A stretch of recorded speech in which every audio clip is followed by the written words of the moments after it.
Sesi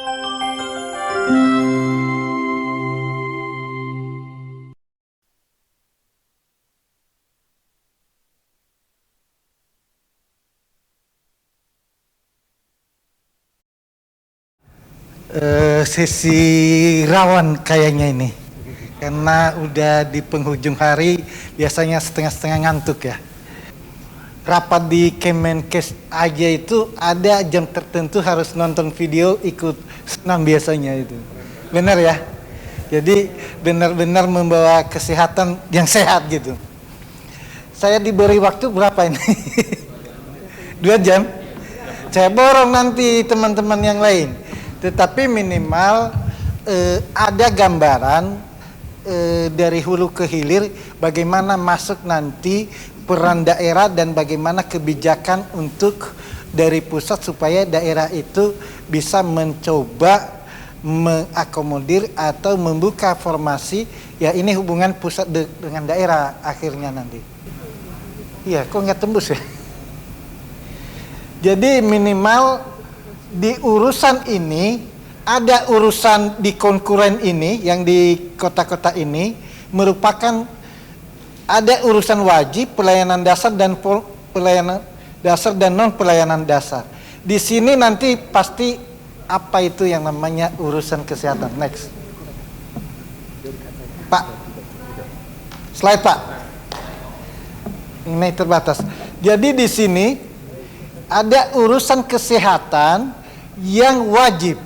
Artinya kalau sudah wajib ada standar pelayanan minimal, apapun itu menjadi prioritas dalam penyelenggaraan pemerintahan di daerah. Karena katanya kalau seandainya ini tidak dilaksanakan wajib ini menjadi ukuran utama di dalam penilaian penyelenggaraan urusan pemerintahan. Kenapa? Karena ada kaitannya nanti secara nasional dan internasional, pendidikan, kesehatan dan pertumbuhan ekonomi itu yang merupakan indikator nanti di dalam pembangunan manusia. Nah ini, jadi di sini bahwa harus kesehatan, semua sub-sub urusan di sini maka mestinya harus dipenuhi untuk mencapai target kita di pembangunan manusia, walaupun kita masih 111-an ya Pak ya, dari 180 negara. Next. Nah, ini urusannya provinsi, kabupaten, kota. Hubungannya adalah bagaimana nanti kebijakan Kemenkes untuk mengoptimalkan pelaksanaan ini di provinsi dan kabupaten kota. Salah satunya penyediaan SDM epidemiologi. Ini ceritanya. Jadi di sini nanti kebijakan dari Kemenkes, Kemenpan atau Kemendagri bagaimana mendorong urusan-urusan yang di sini nanti ini tidak secara nyata nampak di sini ya urusannya. Tetapi nanti kalau di urusan pemerintahan konkuren, yang PP konkuren itu pasti lebih terurai di sini. Karena itu belum ditetapkan PP-nya. Kemarin itu PP-nya sudah sampai seknek, dengan berat hati harus kembali lagi pendalaman di Direktorat Jenderal Pembangunan Daerah. Nah, ini uraian daripada ini yang merah-merah ini ke bawah nanti, maka harus itu ditindaklanjuti dengan NSPK untuk bisa menjadi pedoman di daerah, termasuk yang kita bicarakan hari ini. Next. Terus Pak. Terus aja Pak. Nah, dari urusan itu, maka seluruh fungsi manajemen dan unsur manajemen lengket pada urusan tersebut, termasuk SDM epidemiologi ini. Jadi ini yang saya setuju nanti, kan ada Permenpan tentang jabatan fungsional. Bagaimana mendorong itu untuk disesuaikan sehingga bisa masuk Jafung ini ke sana. Nah, tentu oleh daerah nanti memeta ada anjapnya, ada ABK-nya, informasi jabatan, itulah peta nanti Jafung yang harus disiapkan oleh teman-teman daerah. Next. Ya, ini menarik ini.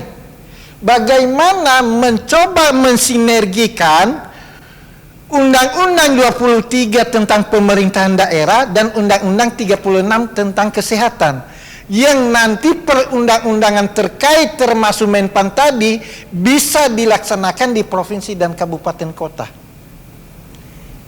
Nah, ini yang sangat penting sehingga sering harus diharmonisasi, Pak. Kebijakan daripada Kemenkes dalam menetapkan NSPK, misalnya Permenkes 75 tentang puskesmas. Di sana harus ada mungkin SDM apa yang harus disiapkan. Dengan demikian, kebutuhan-kebutuhan di daerah termasuk di puskesmas itu harus sudah tersedia Jafung yang SDM epidemiologi. Ini yang sebenarnya disesuaikan. Karena harus dihubungkan. Kalau masing-masing di kota-kota nggak pernah ketemu, ini yang harus dipertemukan. Ini sangat penting. Karena di Undang-Undang 36 ini salah satunya bahwa anggaran urusan kesehatan di daerah minimal 5 atau 10% ya. 10% katanya, tapi belum banyak kayak di pendidikan, karena pendidikan itu langsung undang-undang yang memerintahkan. Tetapi mendekati, Pak, mendekati. Belum banyak tapi. Kira-kira arah ke sana. Next. Ya. Ini dari urusan itu dibentuklah kelembagaannya supaya tepat fungsi, tepat ukuran. Termasuk bagaimana pegawainya di sana. Next. Nah. Terus kita hari ini di 34 provinsi di 514 kabupaten kota sudah melakukan penataan kelembagaan. Antara lain ada Perda untuk OPD, ya Ibu ya. Ya. Baru peraturan gubernur, bupati, wali kota untuk struktural. Nah, dari situ disusunlah Perkada. Setelah ibu bapak menyusun struktur itu, apakah berhenti di situ? Dinamika selanjutnya adalah lakukan anjap ABK dan informasi jabatan. Supaya apa yang dibutuhkan SDM di bidang kesehatan termasuk epidemiologi, itulah yang Bapak nanti sampaikan kepada Kemenpan sesuai kebutuhan-kebutuhan itu tadi. Tentu di sini ada peran pimpinan nanti, baik pimpinan, baik BKD maupun dinas kesehatan itu sendiri. Sehingga nanti ada standar kompetensi jabatan. Next. Nah, ini KL, Kementerian Kesehatan, katakan instansi vertikal ada balainya. Kalau provinsi misalnya DIY ada kabupaten kotanya di sini juga. Inilah kira-kira gambarannya. Next. Ini provinsinya, di dinas kesehatan di sini nanti, waduh terlalu terang ini, nggak tembus. Jadi di sana peran dinas dan BKD harus sinergi. Apa yang dibutuhkan oleh dinas kesehatan di sini, oleh BKD harus mencoba mengakomodir. Hari ini menurut saya inilah yang belum optimal. Contoh ini, contoh saya nggak sebut urusan kesehatan lah, urusan pendidikan. Di situ apa yang dilakukan BKD kadang dinas pendidikan tidak tahu yang terjadi di situ. Kenapa? Karena masih panggung sandiwara bahasa koordinasi. Mestinya hari ini lagu kita jangan ada dusta di antara kita. Bahkan katakan sejujurnya, kalau di Kabupaten X misalnya oleh Dinas Kesehatan saya butuh Jafung ABCD, maka itulah yang dioptimalkan oleh teman-teman BKD. Sehingga kesana nanti mindsetnya baik SDM yang sudah ada untuk dijafung mau yang sudah tersedia, atau rekrutmen baru untuk jenis atau klasifikasi jafung tersebut. Katanya ada alumni dari universitas atau akademi X. Berarti itulah yang menjadi sinergitas untuk kebutuhan-kebutuhan di sini. Ini mestinya, tapi kita masih belum optimal, Pak. Next. Kabupaten demikian juga. Next. Nah. Terus, udah tadi? Udah? Ya, ini sistem merit kita, sistem jabatan dimiliki, harus ada standar kompetensi jabatan, perencanaan kebutuhan pegawai, pelaksanaan seleksi, dan memiliki manajemen karir. Ini yang kita idam-idamkan yang masih belum kita nyampe. Ini mestinya harus pasal 134 ini, disinilah nanti seluruh aktivitas penataan SDM ke sini, Pak. Ya, ke sini. Next. Ya. Lanjutan, sebentar. Harus memberikan peringatan dan sanksi juga, menetapkan kode etik pada pegawai ASN, merencanakan dan memberikan kesempatan pengembangan kompetensi. Ini semua kira-kira kriteria di dalam kompetensi SDM ke depan. Next. Nah, setelah ditata urusan di sini tadi, bagaimana supaya ada sistem kompetensi jabatan termasuk jafung ini. Kami kadang teman-teman di kantor Bapak Ibu, hari ini kadang kita kesleo. Yang ada di otak sama bibir kita ini hanya jabatan itu jabatan struktural. Padahal dengan regulasi sekarang, baik Undang-Undang 5 maupun PP 11, jabatan itu ya jabatan struktural dan jabatan fungsional. Cuma orang Indonesia itu dada ini lebih lebar, lebih gede kalau sudah di jabatan struktural. Padahal kalau udah di negara maju sama saja, malah banyak yang lebih happy kalau mereka di jabatan fungsional. Nah ini. Tetapi kita untuk Indonesia Raya hari ini masih agak gede kepala ini atau kuping ini agak lebar kalau seandainya kita di jabatan struktural. Ya Ibu Bapak ya. Tetapi mudah-mudahan kita di Indonesia berapa tadi yang disebut 2030. Tapi kita masih utuh kan? Nggak bubar kan di 2030? Nggak, ini biar nggak ngantuk aja ini. Nah, jadi ini semua begitu ada pengembangan kompetensi tadi ini ya, analisa jabatan di sini, baru formasi pegawai ASN, baru pengisian pegawai, maka bagaimana perbandingan objektivitas, baru nanti program pengembangan kompetensi. Disinilah letak mestinya teman-teman daerah sudah masuk ke sini, teman-teman di BKD. Next. Ini nanti lanjutannya itu adalah bagaimana kebutuhan daerah sampai kepada dokumen perencanaan. Ini panjang sekali, Pak.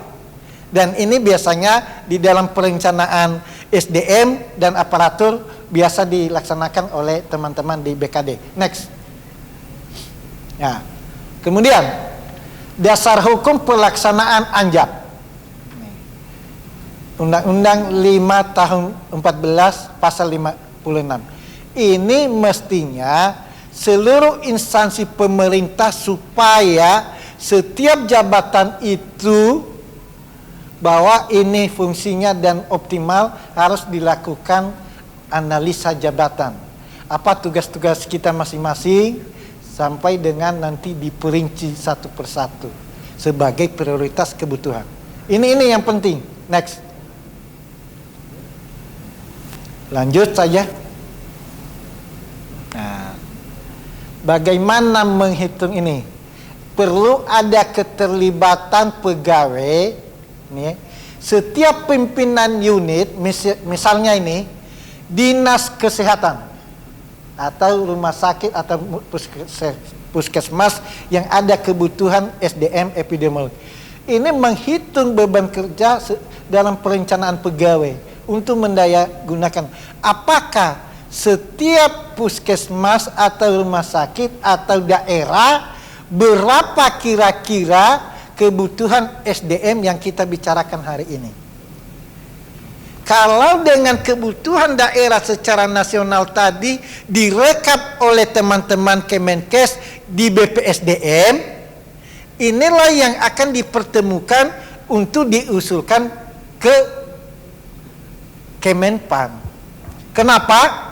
Bisa saja hari ini teman-teman daerah agak menaikkan kebutuhannya, tetapi kalau juga sudah dilaksanakan Anjab dan ABK oleh kementerian lembaga atau katakan Kemenkes melalui BPSDM-nya, maka tidak lagi ada kebohongan di antara kita.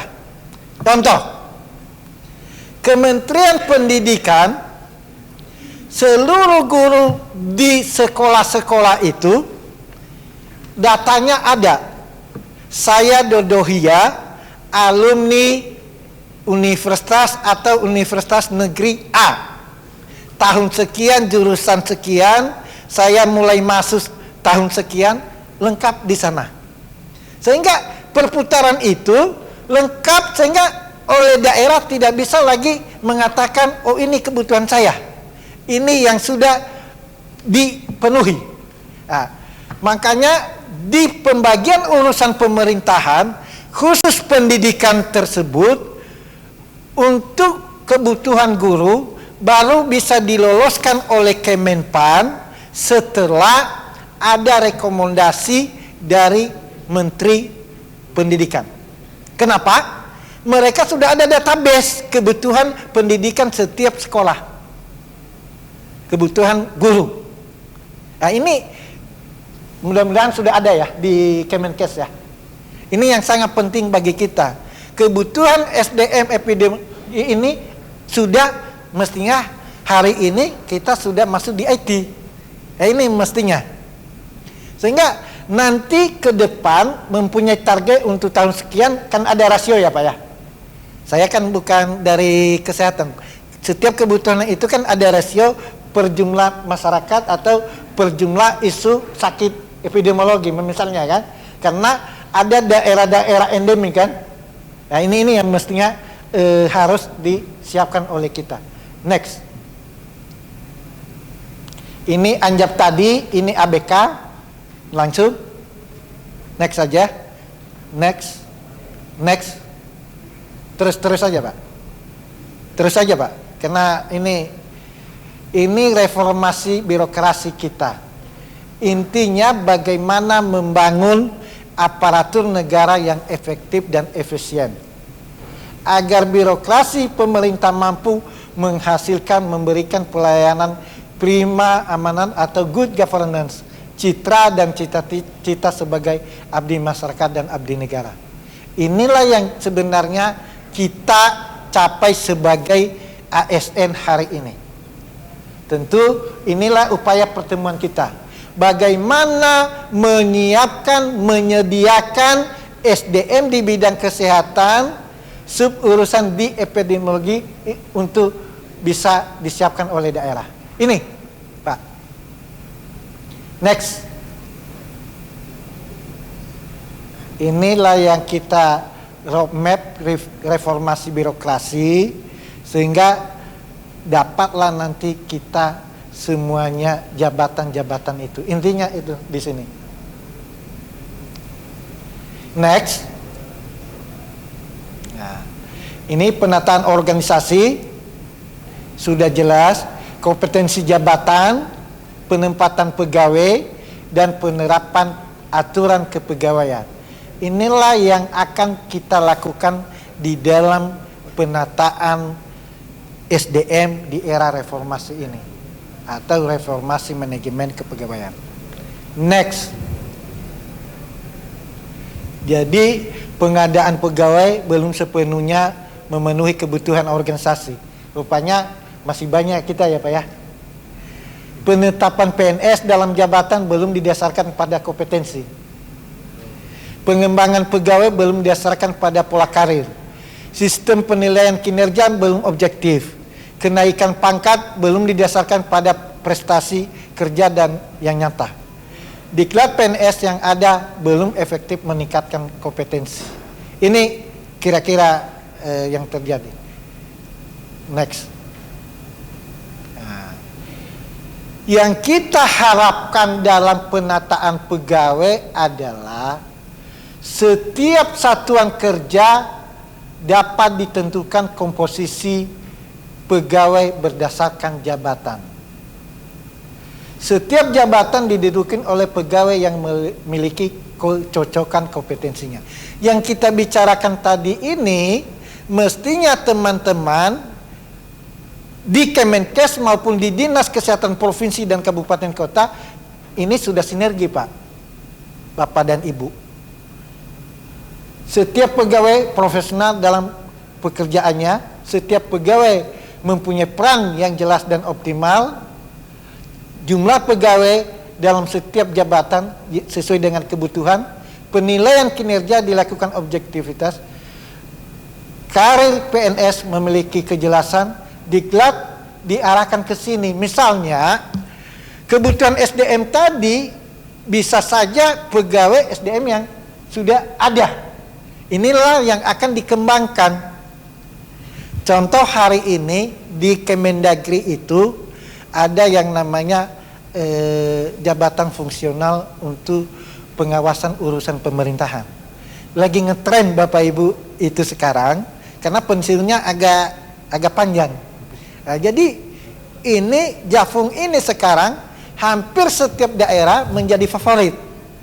Nah, bagaimana nanti Jafung ini juga menjadi favorit bagi urusan kesehatan? Ini yang perlu. Kita di Kemendagri ada yang namanya jabatan fungsional untuk pengawasan urusan pemerintahan. Next. Nah, ini semua harus sinergi urusan peraturan perundang-undangan ini. Next. Ini jabatan tadi yang kadang-kadang kita ini hanya jabatan manajerial yang di atas. Kita lupa padahal yang ada jabatan fungsional. Dan di sini sebenarnya banyak kita bermain di sini di fungsional. Mestinya, Pak. Next. Karena pegawai negeri diangkat dalam jabatan struktural, fungsional, dan fungsional tertentu. Next. Ini ya, mungkin di sini nanti adanya di mana Pak main di sini kira-kira. Next. Skema manfaat anjab tersebut.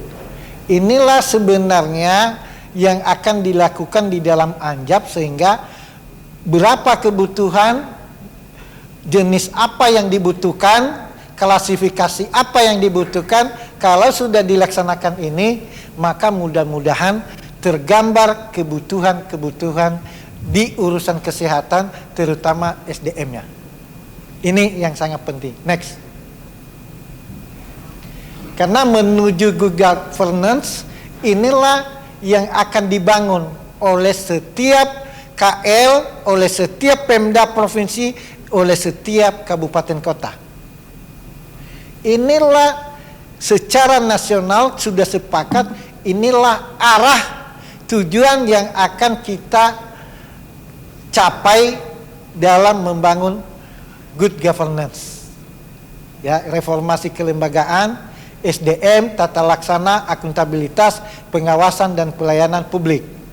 Perubahan sikap dan perilaku, membangun PNS berbasis e-government, membangun birokrat entrepreneur, budaya kerja, etika aparatur, PNS bebas berbasis iptek dan imtak, profesional, kinerja produktif, dan akhlak mulia. PNS yang memiliki jiwa korps, kode etik, dan akhlak mulia. Ini yang kita akan capai, Pak. Apakah tahun berapa kita capai ini? Tapi kita sudah memulai. Ini Next. Nah, kondisi jumlah PNS kita hari ini. Inilah rasio ASN dibanding jumlah. Sumber BKN 2015. Next. Profil ASN berdasarkan tingkat pendidikan. Ini kira-kira keberadaan kita semua. Next. Seluruh negeri, inilah kebutuhan dari Aceh sampai Papua secara makro. Di samping urusan kesehatan, inilah yang perlu disiapkan tenaga-tenaga SDM oleh pemerintah, baik swasta maupun usahawan. Ini karena ini yang berkembang di secara nasional. Next. Nah, rasio kecukupan kompetensi PNS melalui pendidikan formal. Ini. Next. Potensi pengembangan kapasitas PNS ini berdasarkan pendidikan. Terus potensi pengembangan kapasitas PNS pusat dan daerah, ini pun juga rasio keberadaan SDM sesuai dengan pendidikan. Next. Ini potensi pengembangan kapasitas. Terus hari ini apa yang diamanatkan di Undang-Undang 23 pasal 373 sampai 383. Nah, sudah diamanatkan bahwa pembinaan umum adalah Kementerian Dalam Negeri. Urusan kesehatan sudah ada. Kelembagaan Dinas Kesehatan dan Rumah Sakit Puskesmas sudah ada. Kepegawaiannya bagaimana, tetapi keahliannya harus teman-teman dari Kemenkes. Teknisnya harus dari teman-teman dari Kementerian Teknis. Keuangan harus sudah tersedia di dalam APBD. Pembangunan daerah harus sudah dilaksanakan. Inilah yang kami lihat dari sisi penyelenggaraan pemerintahan secara umum. Tetapi untuk urusan kesehatan, Bapak dan Ibu, itulah teman-teman dari Kementerian Kesehatan dan teman-teman di Dinas Kesehatan di daerah. Ini, oke. Satu slide lagi. Ini bagaimana Mendagri dan Menteri yang lain sehingga bisa ada sanksi dan penghargaan di dalam evaluasi. Nah, ini yang akan kita lakukan secara terus-menerus dari sisi Kemendagri. Terakhir, bagaimana peran kita hari ini? Peran kita adalah Kementerian Pusat menetapkan pemetaan kebutuhan secara nasional dan menetapkan kebijakan bagaimana daerah menyiapkan SDM tersebut. Satu, peran daripada daerah adalah mengidentifikasi dan merekap secara baik lokal di kabupaten kota atau provinsi secara regional kebutuhan SDM di bidang yang kita diskusikan hari ini, dan mengajukan ke pusat kebutuhan itu sehingga bisa dipertemukan. Itulah pertemuan hari ini yang mendorong kita. Lebih lagi dari itu, apakah Kemendagri nanti dibutuhkan untuk dorongan supaya kebutuhan-kebutuhan ini bisa lebih diprioritaskan oleh teman-teman daerah? Tentu kita mendorong itu dari sisi pemerintahan dalam negeri. LKMD lebih kurang mohon dimaafkan, AME agar menjadi maklum. Ini banyak pejabat tapi banyak profesional juga Pak Dodo. Dari kampus, dari teman-teman yang ada di kementerian juga di daerah. Mungkin kita cukup satu sesi, saya persilahkan yang akan bertanya atau mengajukan problem. Silakan. Satu. Ada lagi? Silakan Bu Sisil. Saya Sisilia Windianese dari utusan Universitas Respati Indonesia. Menarik sekali presentasinya Pak Dodo. Ya, itu. Ya, pertanyaannya saya Pak, dengan presentasi Bapak yang terakhir, tadi kerjanya dari Kementerian Pemetaan Daerah Kebijakan. Nah, selama ini kiranya siapa yang menilai para profesional tersebut supaya profesinya itu betul-betul meningkatkan kinerja daripada pemerintah? Saya bukan mengkritik pemerintah karena saya juga PNS, sebetulnya masih PNS. Kalau yang tidak independen kayaknya wah temenan nih itu. Apa boleh dikatakan demikian? Ataukah enggak nanti para profesi-profesi ini salah satu tadi peserta juga menganjurkan menjadi tim penilai supaya sedikit ada keseimbangan dan ada semacam independen sehingga pemerintah ini semakin maju Pak, begitu dalam hal implementasi penerapan program-program yang tentu saja para pegawainya itu dituntut memang dia profesional. Seandainya yang tadi dari salah satunya contoh epidemiolog setiap 5 tahun akan menilai profesinya para profesi ini, kalau betul itu dijalankan, saya sangat yakin dijalankan dengan benar, dengan kejujuran, integritas dan disiplin, itu angka-angka yang tadi untuk kesehatan terutama yang disampaikan oleh pimpinan Perhimpunan Ahli Epidemiologi Indonesia, saya yakin akan turun secara bermakna. Tetapi siapa itu yang menilai yang sebetulnya layak dan penilaiannya sangat objektif? Terima kasih. Wassalamualaikum warahmatullahi wabarakatuh. Baik atau bagus sekali bahwa siapa yang menilai profesional ini ke depan, apakah asosiasi atau profesi-profesi di kita di Kemendagri Bu ya, dan saya juga tahu sedikit di kesehatan. Ini kita sudah memulai bahwa tidak harus lagi pemerintah atau lingkup pemerintahan yang satu, dalam arti KL yang satu, tetapi sudah mulai mengajak golongan profesional, akademisi atau asosiasi di bidang itu. Karena semua apa yang Ibu sampaikan tadi, kita mencoba menghindar daripada penilaian subjektif atau oh ini karena teman saya, kampung saya, dan daerah saya. Kalau sudah sekarang ini arahan pimpinan biasanya di kami kalau mencoba menilai sesuatu, pasti ada catatan lakukan secara selektif, objektif, dan ajak golongan profesional. Itu ya Pak ya. Tapi Ibu, itu pasti kita lakukan.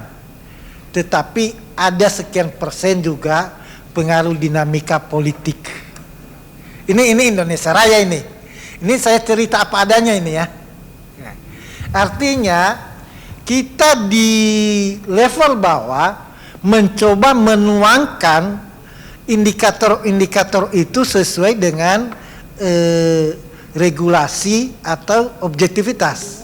Nah, setelah kita tuangkan ini kira-kira hasil, ya tentu setelah mengikuti juga misalnya ini kalau evaluasi daerah otonom itu bukan hanya Kemendagri, ada BPKP, ada Darilan, ada teman-teman profesional dan KL yang membidangin urusan. Nah, ini yang kita tuangkan semua. Maka inilah pilihan-pilihan hasil evaluasi. Demikian juga ada inovasi misalnya di daerah tertentu. Itu yang kita sudah siapkan. Maksud saya adalah penilaian sekarang ini sudah sangat jauh berbeda dengan kondisi yang lalu, Bu Sisil. Kalau dulu itu apa yang Ibu maksudkan itu lebih cenderung ke sana, bahwa khawatir ada penilaian tidak objektif. Ya. Tetapi sekarang sudah hampir 80-90% dijamin sudah objektivitas penilaian di substansi-substansi sesuai dengan regulasi.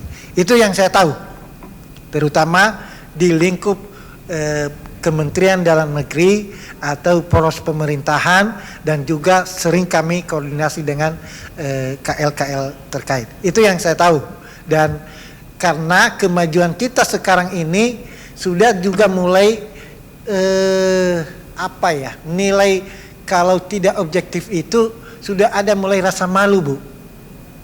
Nah, sehingga ini yang merupakan kemajuan bagi kita untuk bisa berharap semakin maju lagi. Saya bisa katakan sudah di atas 90% objektivitas sekarang ini, Bu. Itu ya, Bu ya. Makasih, Bu Sisil.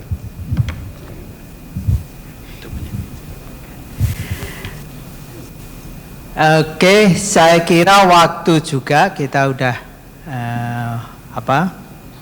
habis. Saya kira apa isu yang kita bahas tadi pagi dari yang disampaikan Pak Irvandi tentang berbagai problem tentang tenaga epidemiolog kesehatan, ya, yang dibahas oleh Pak Dodo terutama di dalam lingkup pemerintahan, ya, sedikit bisa kita lihat gambarannya, prosesnya seperti itu. Perjuangan buat kita menjadikan tenaga epidemiologi berada di dalam lingkup pemerintahan, tentu juga tenaga epidemiologi yang berada di luar pemerintahan. Cukup menarik dan memberi informasi banyak kepada kita bagaimana pengelolaan tenaga epidemiolog bisa kita siapkan di lingkup pemerintahan. Aplaus untuk Pak Dodo. Terima kasih dan mudah-mudahan apa yang kita bahas pada hari ini bermanfaat. Saya kembalikan kepada Pak Gandhi. Terima kasih.